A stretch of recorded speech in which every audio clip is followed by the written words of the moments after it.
बिमला नाम की एक गरीब कुम्हारन घड़े बनाकर बाजार में बेचती थी। बिमला नियम से सुबह जल्दी उठकर भगवान शिव की पूजा करती और उसके बाद ही घड़े बनाती।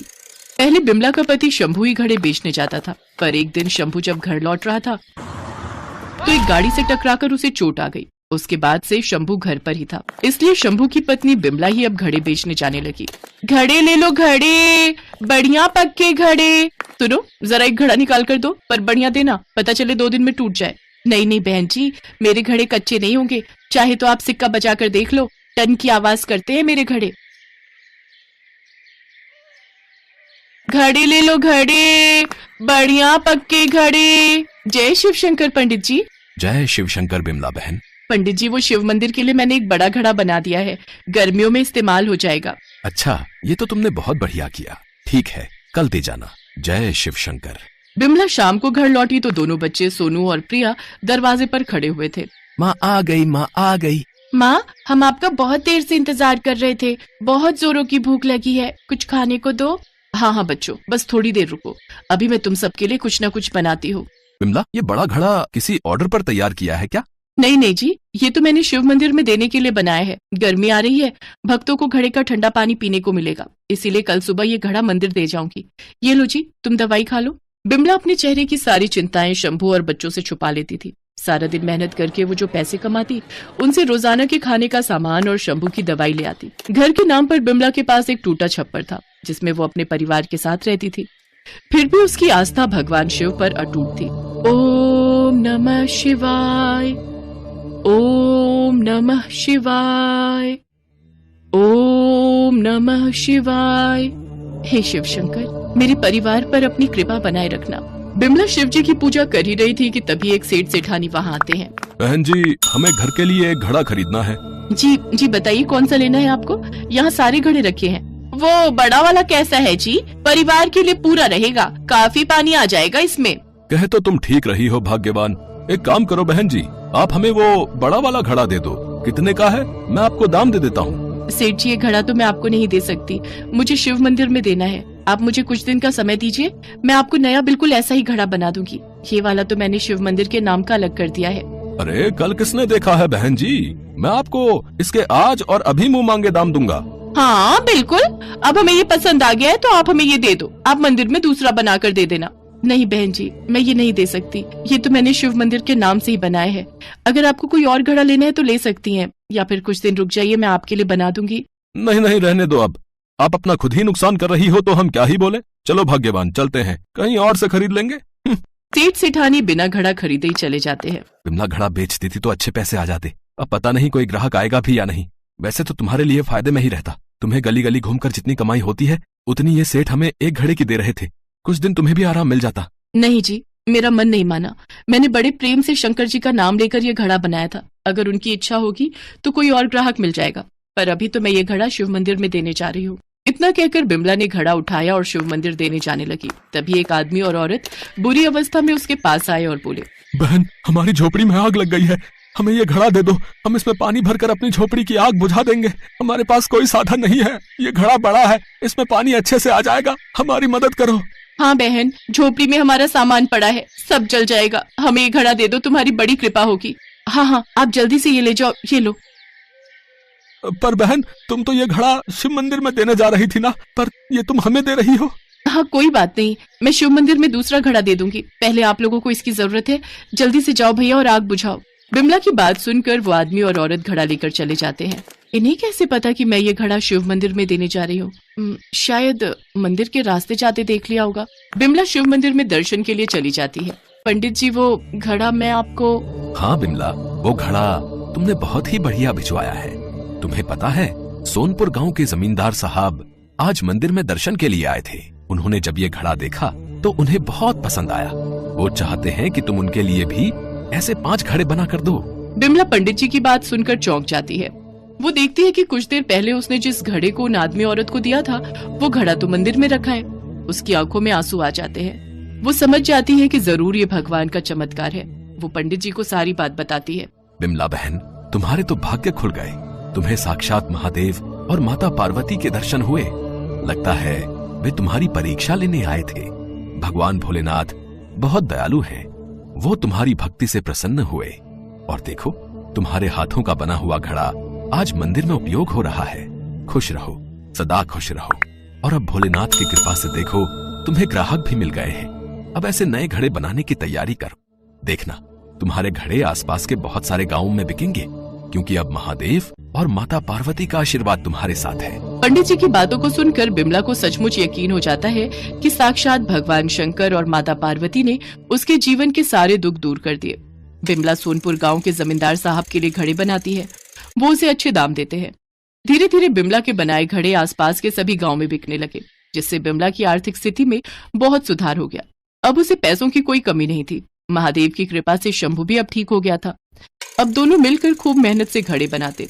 उन्होंने एक दुकान भी खरीद ली, जिसमें अब वो घड़ों के साथ साथ मिट्टी के खिलौने और बर्तन भी बेचने लगे। रायपुर जैसे बड़े शहर के एक छोटे से कस्बे में बंसी अपनी पत्नी ममता और बेटे राहुल के साथ अपनी झुग्गी में रहता था। बंसी घर चलाने के लिए जलेबियां बनाकर बेचता था, लेकिन इस काम में उतनी कमाई नहीं थी कि उसका घर अच्छे से चल सके। फिर एक सुबह, अरे ममता, उठ जाओ, 4 बज गए। हाँ जी, बस उठ रही हूँ। बस 5 मिनट और सोने दीजिए ना। चलो कोई बात नहीं, तुम आराम से सो, मैं जाकर तैयारी करता हूँ। उठ तो रही हूँ, क्यों भगत सिंह बने जा रहे हो? मेरे हाथ की चाय पिए बगैर तो आप बिस्तर से भी नहीं उठते और कहते हैं कि सारी तैयारी खुद ही कर लेंगे। ममता और बंसी एक दूसरे से बहुत प्यार करते थे। बंसी दिन भर मेहनत करता और ममता घर और अपने बेटे राहुल को संभालती। इनकी छोटी सी झुग्गी में भले ही जगह कम थी, लेकिन इन दोनों का दिल बहुत बड़ा था। एक वक्त था जब बंसी के पिता हरिलाल की बस स्टैंड पर अपनी बड़ी दुकान हुआ करती थी। हरिलाल उसूलों के बड़े पक्के थे।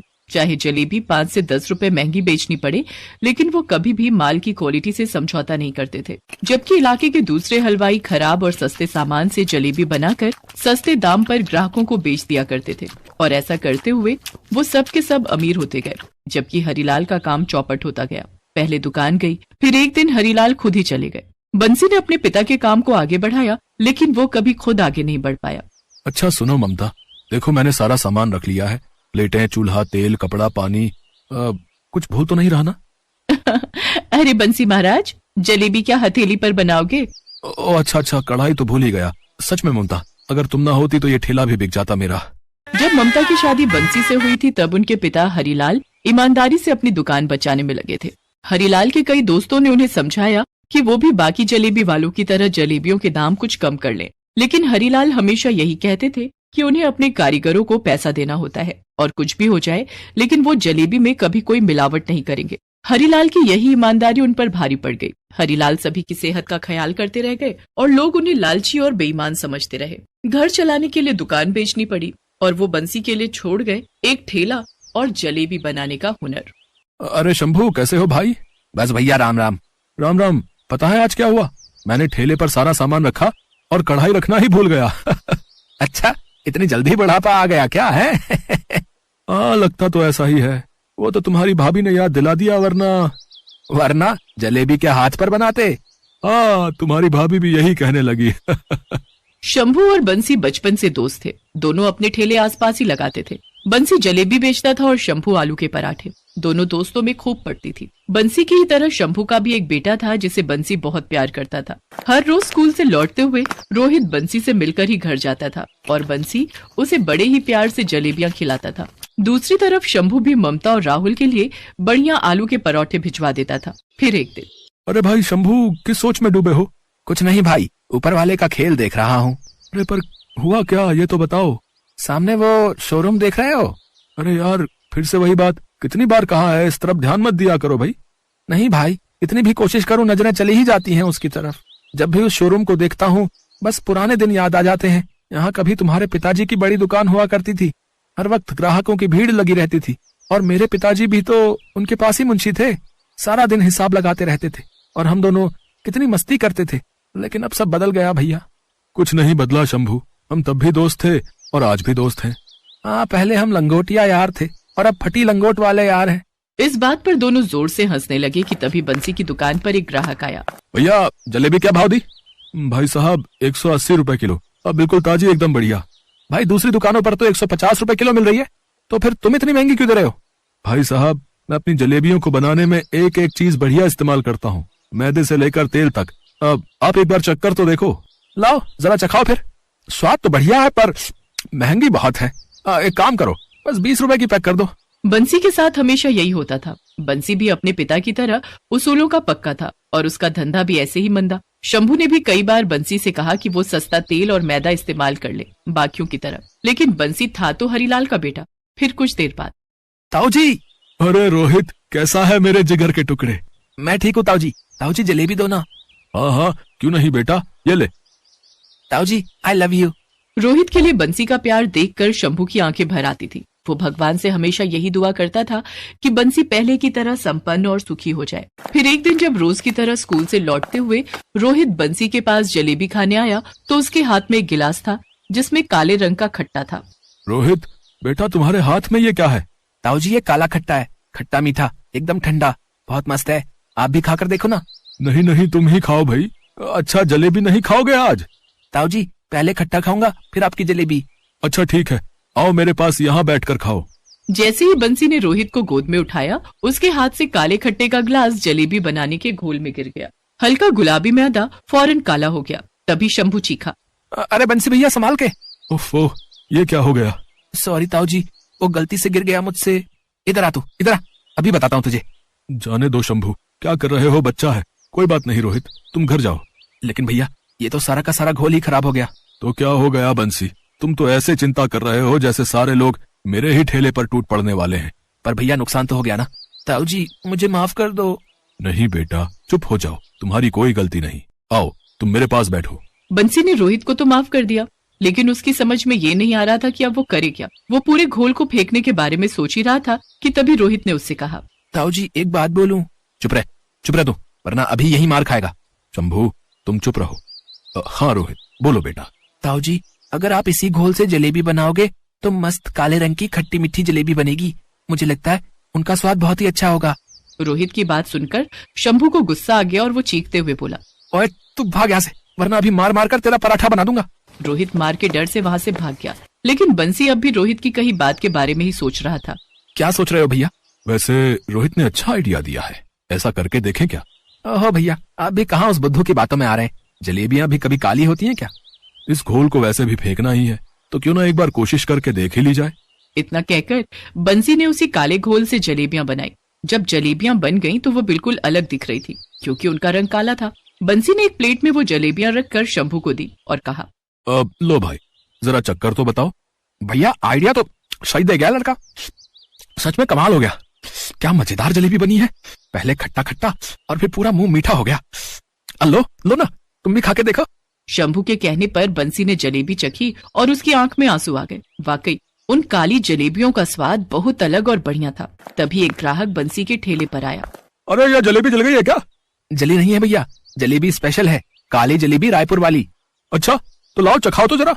ये लीजिए। अरे बाप रे, गर्दा उड़ा दिए रे दद्दा, कसम से ऐसी अनोखी जलेबी पहले कभी नहीं खाई। क्या हिसाब थी वैसे? 180 रुपए किलो। अच्छा तो भैया जितनी बना सको उतनी बना कर दे दो, घर पर दिल्ली से मेहमान आए हैं, रायपुर की स्पेशल काली जलेबी खाएंगे तो हमेशा याद रखेंगे।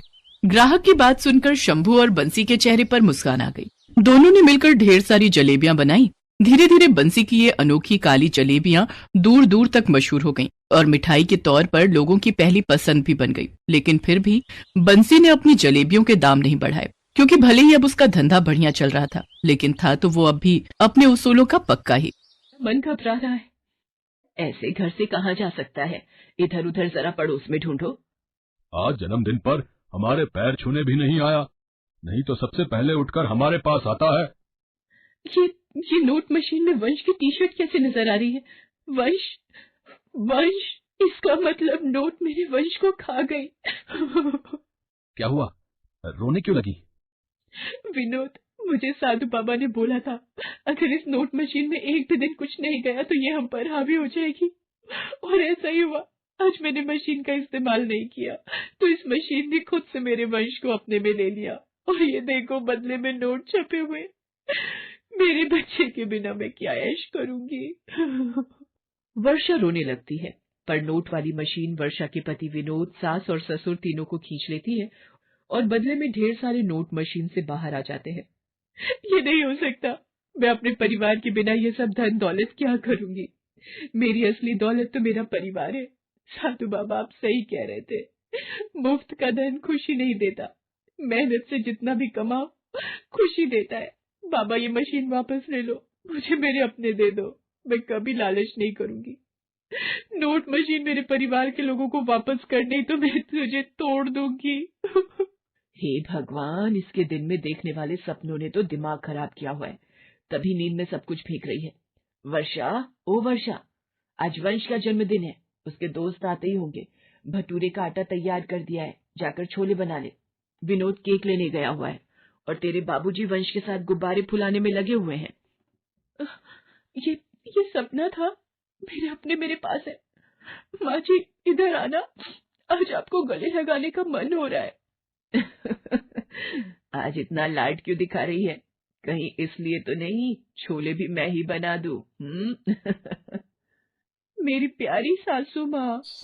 हेलो दोस्तों, कैसे हैं आप सब? हमारी कहानियाँ देखने के लिए हमारे चैनल को सब्सक्राइब कीजिए और हाँ, बेल आइकॉन पर क्लिक करना मत भूलिएगा।